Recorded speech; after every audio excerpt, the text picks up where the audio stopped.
Hello, everyone, and welcome back to another week of our Cybersecurity Executive Brief. I am Corey Wolf, Director of Offensive Security at Risk 360, and today is Wednesday, September 25th. And guess what? Ford wants to listen to your conversations. Yes. In a somewhat recent patent application, Ford has filed for a patent for an in-vehicle advertisement presentation system based on information derived from several trip and driver characteristics. So, yes, what does that mean? Basically, with this patent, Ford wants to collect various information about your vehicle, among them being vehicle speed, drive mode you might be in, traffic information, that kind of thing. But also, what they want to do is determine user preferences for advertisements from any one or more of audio signals within the vehicle and or historical data. So they want to essentially listen to your conversations to serve you better advertisements. Of course, many people are not super excited about this. Ford responded by basically saying, hey, this is a patent. It's common for organizations to just file patents to, during the creative process to work through new ideas. This doesn't necessarily mean that it's going to be used to serve advertisements. And so that was their response that, hey, we're not going to use this. Basically, the response was, hey, yeah, we filed this patent, but we're just doing it in R&D. Well, okay, maybe or maybe not. But the funny thing about that is that GM has done something similar, not when it comes to audio, but what they did was through their OnStar system. So if you have a GM vehicle, OnStar comes with it, and you basically opt into data sharing through OnStar. And so that's what General Motors did. They took the data that they had from OnStar. So let's see. GM collected scores of data points from consumers about their driving habits and monetized that data. So what ended up happening is that General Motors took OnStar data related to speed and all those other kinds of driving characteristics, as Ford calls them, took that data, sold it to a data broker. That data broker then sold it to insurance companies, and in this case, at the very least, we know of people who live in Texas saw their insurance rates go up. So GM is in a little bit of trouble here. This is from August of 2024. They took that data and basically sold it to a data broker. So, this Ford issue might not seem like a big deal, but the truth is that this isn't a crazy thought, right? That they would do this. And a lot of people are talking through this and talking about how this, the privacy considerations behind it, why it's a good, not a good idea, why this is a bad idea. And the world's on fire. But the thing about it is that car manufacturers have been talking about this for quite some time. So in 2024, let's see, I believe this is 2004. That's what I meant to say. In 2004, Patrick Gray, at the time writing for Wired, wrote a story called "I'm Sorry, Dave, You're Speeding." And what he talked about was a concept car that Toyota had out on display called the Toyota Sportivo, which accepted a memory card into its console to turn on the engine. This memory card took all kinds of data from the vehicle, again, speed, braking patterns, drive modes, all that kind of stuff, and basically stored it on that card. And their thought there was that it could basically turn into a driver's license, right? So this memory card would be your driver's license, would have all your driving history on it and everything else. But, here we go. What we're suggesting is the driver's license in the future will be a smart card, and it's embedded with all the data required to operate the car more safely and efficiently. So at the time, in 2004, there we go, I got the year right this time, Toyota had already been playing with this kind of idea to track all the data for the car and the driver. in this case stored on a smart card. But the concern here was that, let's see, the driver-based record keeping could also change the laws for young motorists. And so the concern here was that, hey, they're going to say, in this case, Dave was speeding and automatically report you to the authorities. Uh, this is kind of the big news. Ford wants to listen to your conversations to serve you better ads. Uh, whether it happens or not, I don't know. I guess we'll find out. But those are our American car companies. Thought it'd be good to kind of switch the to the other side, right? And talk about Chinese car companies. So the U.S., I believe it's a executive order. Let's see. I believe it's an executive order.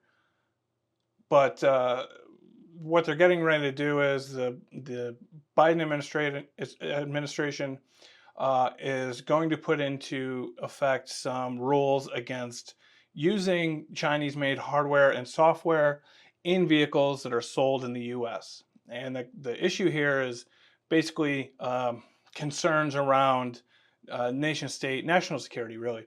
So nation-states being able to control vehicles and other infrastructure in the U.S. and by being the makers of certain software or hardware that's being used in vehicles. The federal government is proposing, I believe it's the ban would start in model year 2027 for software and 2030 for hardware. So of course the supply chain for vehicles is incredibly complex and long, and there's how many different parts that come from how many different countries, that come from how many different suppliers. So this is going to take a little bit of time to implement. The good news is that there aren't too many Chinese-made products that are in cars today. So I guess that's the good news for this type of activity. But again, here we go. An extreme situation, a foreign adversary could shut down or take control of all their vehicles operating in the United States all at the same time, causing crashes and blocking roads. So that's from Commerce Secretary giving that quote there.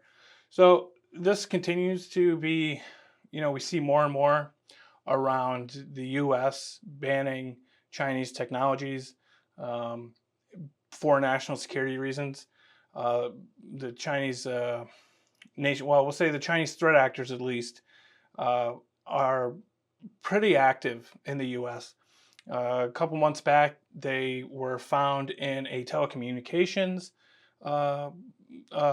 infrastructure in Guam. The thought there at the time was that if they could control that, so Guam is extremely important because there are lots of undersea cables coming from Asia to North America that are in Guam, right? They run through Guam. And so if a threat actor was able to gain control of those facilities that are managing those undersea cables, well, one, they could probably monitor all the traffic going through them. But also, if they wanted to disconnect a major trunk coming to North America, Guam's a pretty good place to do it. So there's more and more that we continue to see about protecting U.S. infrastructure and citizens from possible Chinese attacks, I guess. But they would be able to, in the case of that Guam situation, take over critical infrastructure and shut down a good chunk of the internet traffic going to and from Asia and North America. So this is just even more in that case, and over probably the past 10 years, you've seen a lot of activity from the FTC about basically forcing Chinese companies to sell. So there's Chinese companies in the US. I don't know if they still do, but at the time, there were Chinese companies in the US that owned ISPs in the United States.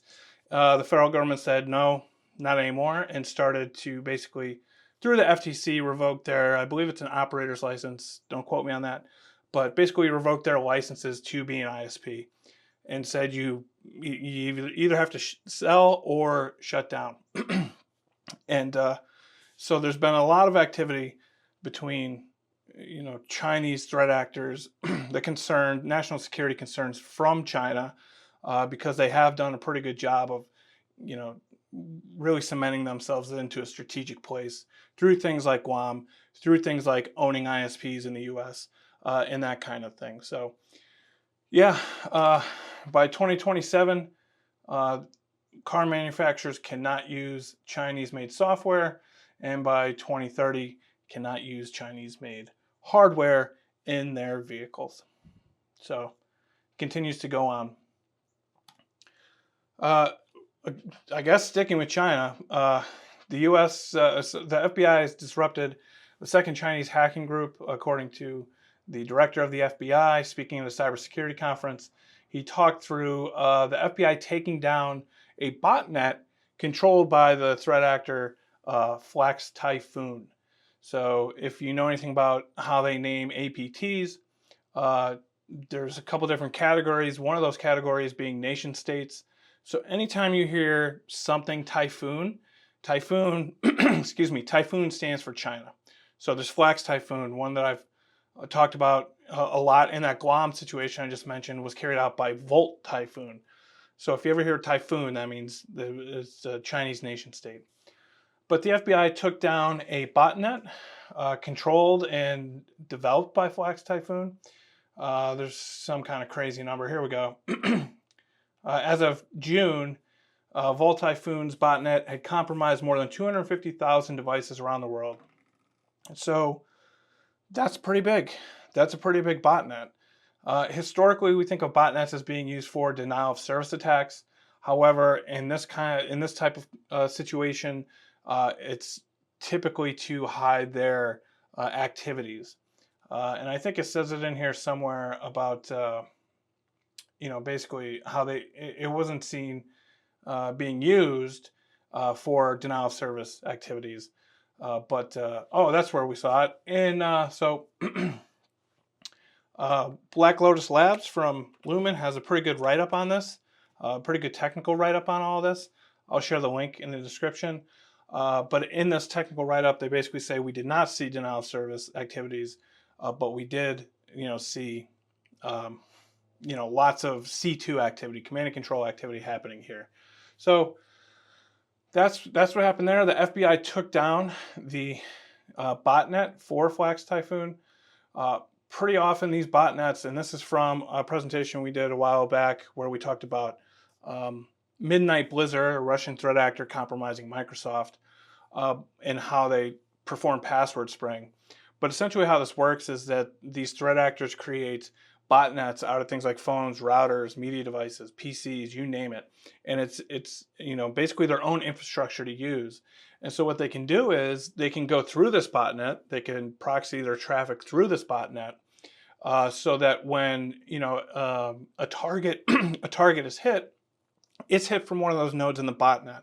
It allows them to disguise their traffic, allows them to be very, very stealth in the way that they do things, makes it very difficult for defenders and people who are tracking indicators of compromise to really narrow down where this malicious traffic is coming from, because they route everything through their botnets. So the FBI taking down this 250,000 device botnet is a pretty big hit, because it allows threat actors to hide their traffic, to go on undetected.